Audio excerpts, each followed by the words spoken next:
pie crust. I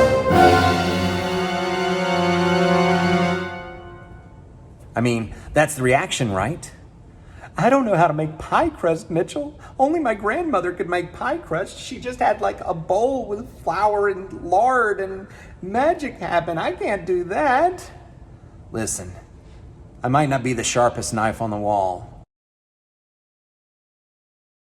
but even I can make pie crust. And all you need is 3 things: butter, flour, and ice water. And a kitchen scale, 4 things. And a box grater, 5 things. I'll start over.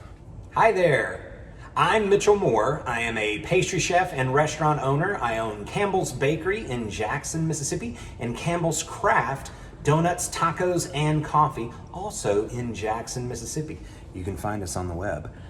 Today we're gonna make pie crust. I know, but don't freak out, okay? Everybody freaks out. But I think that's because you don't know how to make pie crust.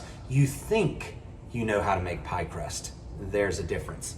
In the restaurant industry, we call it a 3-2-1 dough, which means 3 parts flour, 2 parts butter, and 1 part ice water. It really is that simple. I've used 300 grams just to make the math easy. 300 grams of flour, so 200 grams of 200 grams of butter and 100 grams of ice water. Now, this is actually 250 grams of flour because that right there is the other 50 grams. Because we're gonna need some for flouring the board. If you use all 300 in the bowl and you add extra, now you've added extra. Now you've messed everything up and you should feel ashamed. So let's get to it. As you can see, the butter has been grated. I just use a box grater like this, and I use frozen butter, and I grate the butter. Then I stick it in the refrigerator so that it's plenty cold. That's kind of the first trick. Everybody talks about you want your butter to be, like pea-sized and whatnot. Well, make it that way ahead of time. Then we've got our flour. I'm going to combine the two. I'm not going to use my hands to combine them. I'm going to use something else. It could be a spoon. It could be a spatula. In this instance, it is a high-temp, red-handled, restaurant-style spatula because we're fancy like that.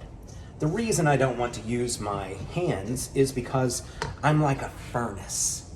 I've got it down to like 60 degrees in here just so that I'm not sweating on camera. So then you stir these 2 around, just like this. Don't stir them too much. You just need to cover. You just need to enrobe the flour around the butter. Then let's head over to the scale because I don't know exactly how much water this is. Now, the best thing about using a scale is I can zero it out. I don't have to take out tablespoons and cups and whatnot. Then I just pour in until I reach 100 grams. It's a little dry outside today, so I'm gonna go over, but not too much, about like that. Let's see. All right, now I've got my flour and ice water and butter right here. And then I continue to use the spatula to mix them around. I'm not trying to over mix this, but I am trying to get it to be cohesive. I think I need a tad more water. It looks a little dry to me. Now, how much water did I add? Who cares? Nobody knows. It's not important. All right, that's gonna be it. This can come together on the bench. So I'm going to put a little flour out and then still just put it out on the bench without using my hands. I am going to use my hands, just not right this second. Are you ready? This is the magic, okay? Squeeze it together gently. And then, that's it. Sorry. If you were expecting something more exciting. All right, since this is still cold, we can go ahead and roll it out in order to do our book folds, which I'll show you in a second.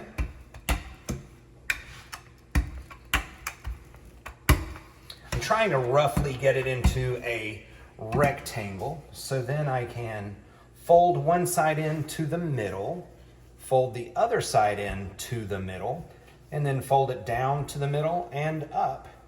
And then I can grab my bench scraper and cut it in half so you can see the layers. That's what's going to give our pie such incredible flakiness. Now I can put a little bit more flour down. This is still really cold. I have worked it a little bit, but it's totally fine to go ahead and roll out, as long as you're not overdoing it.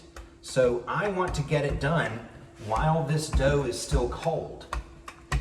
To roll it into a circle, you need to roll it in every direction, all 8. North, south, east, west, north, west, southwest, north, east, and southeast. Did I get that? Are those the... Anyway, then, once we get it rolled out, this is the point where people talk about you're supposed to roll it up onto the rolling pin and then put it on your pie pan and then unroll it and all of that. Can you do that? I can't do that. I've been doing this a long time. I don't know how to do that. My dough always messes up. I can't figure it out. So I'm going to unstick it from the table. All that means is that I didn't use enough flour. You should use more flour. Let me show you what we do in the bakery. We use these. And we use these not just because they're cheap and that they're reusable. We use these for a specific reason, which I will show you on the next video when we actually make an apple pie. But for right now, take your pan. This is going to be the bottom of my dough. So I want to look and see if I have any raw butter that isn't covered with flour. And if I do, I want to kind of rub a little flour in there to keep it from sticking here. Now, I put my pan on here, slide my hand underneath, and that's it. I mean, no rolling it on the rolling pin, no unrolling it, nothing like that. Then I can tuck it down in to the pan, and let me grab a knife somewhere. Okay, so butter, flour, water, a rolling pin, a scale, bowls, a grater, a knife. Only 3 ingredients though, Now some places will tell you to take a knife and trim it off from the top. Some will tell you to take a rolling pin and roll it over the top so that you get a nice clean cut, all of that. All of that's right. And all of that's wrong. Do whatever you want. It's your pie. There's no right or wrong. It's just pie crust. What I do is, let me see if I can show you. I come in with a knife about, I don't know, what is that, an inch? 13 millimeters? Who cares? About this far, whatever that is, and I cut it off, all right? But I don't do it facing a camera, so I'm going to do it the actual way I do. I'm going to run a little bit of water around this top edge.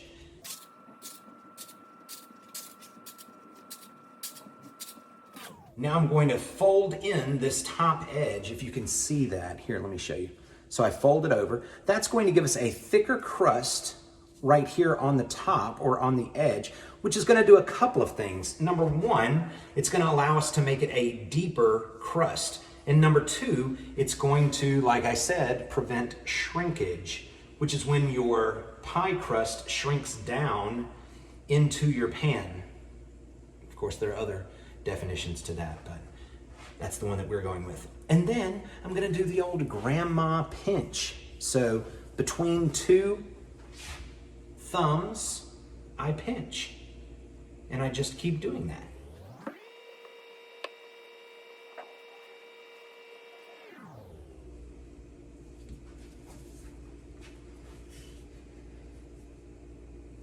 And there we have it.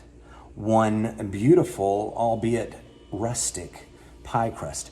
Rustic is what we say in restaurants when it's not pretty. But we're okay with that because we actually don't want it to be too pretty. You've seen those pies that are stamped, those pie crusts that are stamped. We don't want that. Those are ugly to us. We want people to know that we did this by hand. Huh? Look at that. And now you know how to make an easy and delicious and rustic pie crust. And with this, we can either leave it like this and put it in the freezer, or we could dock it and blind bake it. If you don't know what blind baking is, just Google it. What am I, your Google fairy? No, I'm kidding. Blind baking it is baking it before you have to put the filling in. So if you're gonna make an apple pie, something that's kind of drier, you can put it into here and bake it. If you're going to make like a pumpkin pie, something that's gonna be very wet, the entire baking process, you would want to bake this ahead of time. But we'll talk about that when we actually do our apple pie, which should be tomorrow. I'm looking forward to that. Hope you guys have enjoyed it. Hope you are no longer afraid to bake pie crust. And if you have any comments, as usual, just put them down below. If you have any complaints, feel free to email them to I don't know why I'm complaining at inthemiddleofaworldwidepandemic.com. Thanks so much. Get out of my kitchen.